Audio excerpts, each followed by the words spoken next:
Capítulo 3. Como eles trabalharam e suaram para colher o feno, mas seus esforços foram recompensados, pois a colheita foi um sucesso ainda maior do que esperavam. Às vezes o trabalho era árduo.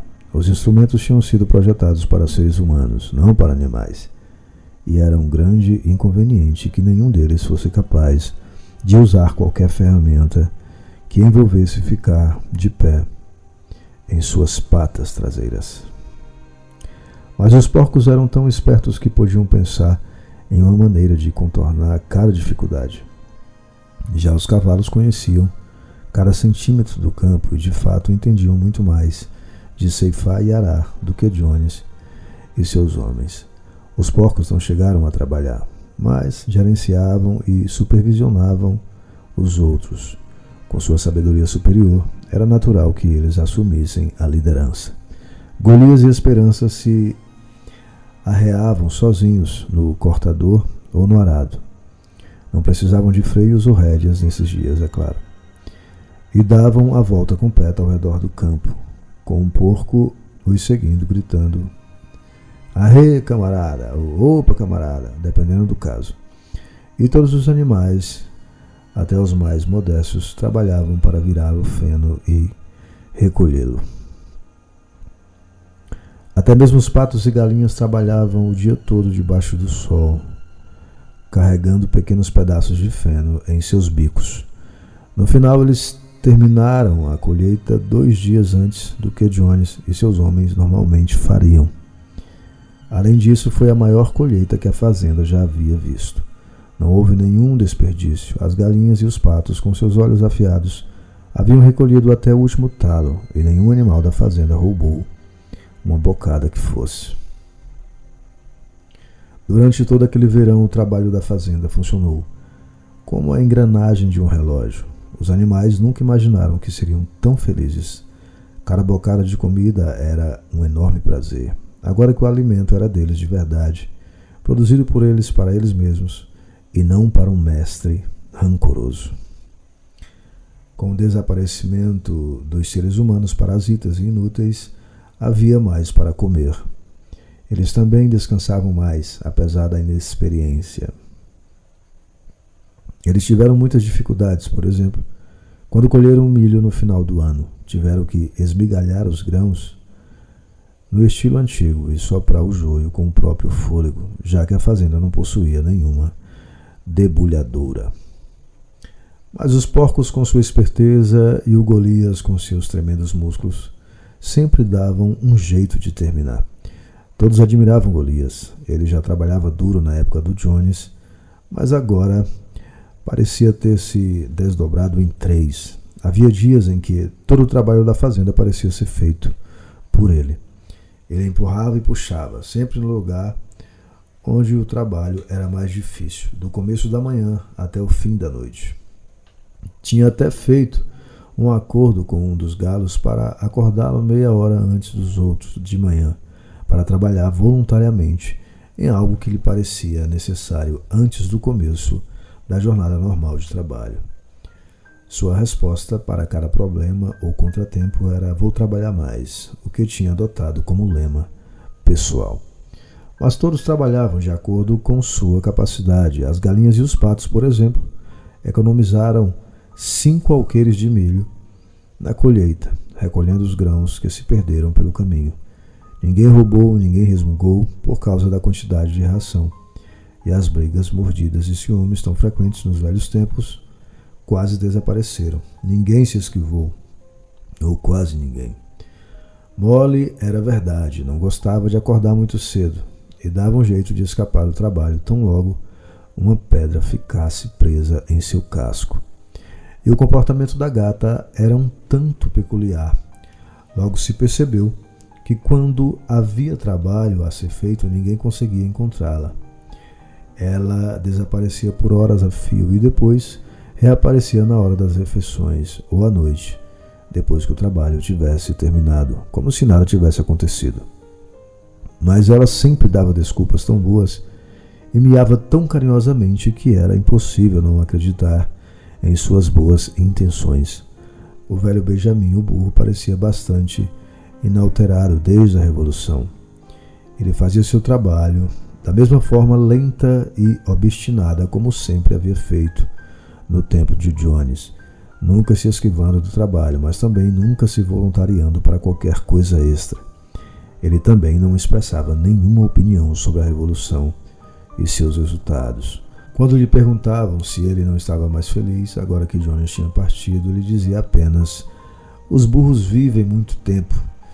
Nenhum de vocês jamais viu um burro morto." E os outros tinham que se contentar com esta resposta enigmática. Aos domingos não havia trabalho. O café da manhã era uma hora mais tarde que o habitual e depois da refeição havia uma cerimônia que era respeitada todas as semanas sem falta. Ela começava com o hasteamento da bandeira. Bola de Neve tinha encontrado na sala de arreio uma velha toalha verde de mesa da senhora Jones e tinha pintado nela um casco e um chifre branco. Era hasteada no mastro da fazenda todos os domingos de manhã.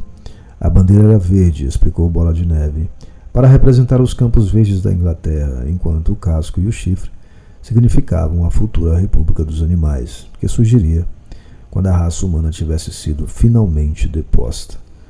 Após o hasteamento da bandeira, todos os animais entravam no grande celeiro para uma Assembleia Geral que ficou conhecida como reunião. Aqui o trabalho da semana seguinte era planejado e as resoluções eram apresentadas e debatidas. As resoluções sempre eram apresentadas pelos porcos. Os outros animais davam conta de votar, mas nunca conseguiam pensar em alguma resolução por conta própria.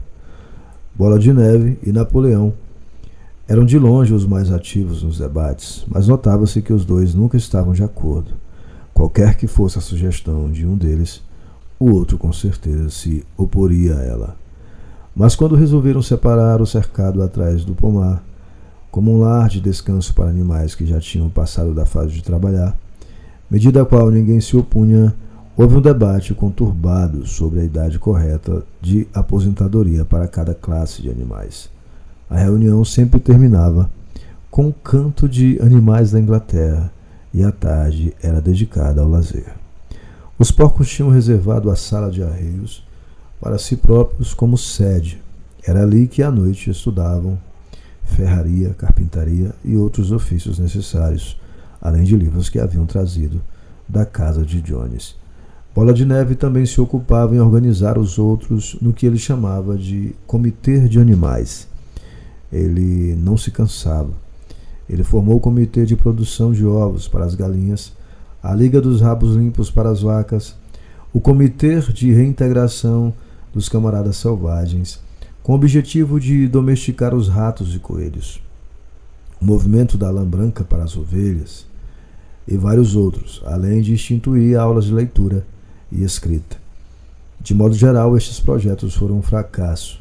A tentativa de domar as criaturas selvagens, por exemplo, deu por água abaixo, quase que imediatamente. Eles continuaram se comportando como antes e, quando tratados com generosidade, simplesmente tiraram proveito disso.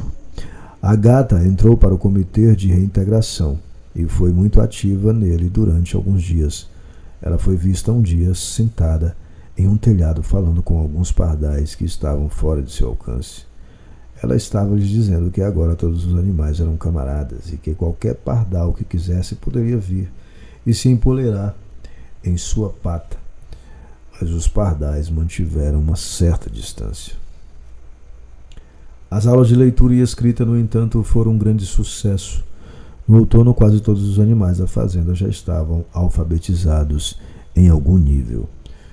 Quanto aos porcos, eles já sabiam ler e escrever perfeitamente. Os cães aprenderam a ler bastante bem, mas não estavam interessados em ler nada, além dos 7 mandamentos. Muriel, a cabra, sabia ler um pouco melhor que os cães e às vezes lia pedaços de jornal que ela encontrava no monte de lixo para os outros à noite. Benjamin sabia ler tão bem quanto qualquer porco, mas nunca exerceu sua faculdade. Até onde ele sabia, disse ele, não havia nada que valesse a pena ser lido. Esperança aprendeu o alfabeto inteiro, mas não conseguia juntar as palavras. Golias não podia ir além da letra D. Ele desenhava A, B, C, D na poeira com seu grande casco e depois ficava olhando as letras com as orelhas para trás, balançando o seu topete, tentando lembrar o que vinha a seguir, com todas as suas forças, sem sucesso. Em várias ocasiões, de fato, ele conseguiu aprender E, F, G, H, mas só para descobrir que tinha esquecido A, B, C e D. Finalmente, ele decidiu ficar satisfeito com as primeiras 4 letras e as escrevia 1 ou 2 vezes por dia para refrescar sua memória. Molly se recusou a aprender qualquer uma, exceto pelas letras do seu próprio nome.